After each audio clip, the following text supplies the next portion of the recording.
A lot of food manufacturers out there market their snacks as healthy.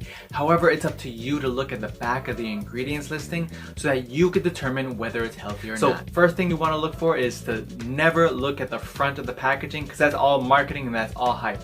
The second thing you want to look for is the ingredients listing. That's really the most important part.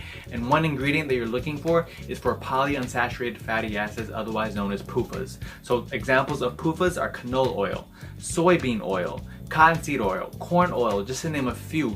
Basically, these oils are highly inflammatory and they're unstable. What happens is that your mitochondria, which is your energy burning factories within your cells, they do not like burning these polyunsaturated fatty acids. So because of that, if you're eating too much of that, your mitochondria will start being dependent on sugar, and this basically translates into you actually craving more sugar. So because you crave more sugar, a lot of the snacks that do have sugar in it, you end up eating more of it, and manufacturers obviously want you to eat more because that translates into more profits.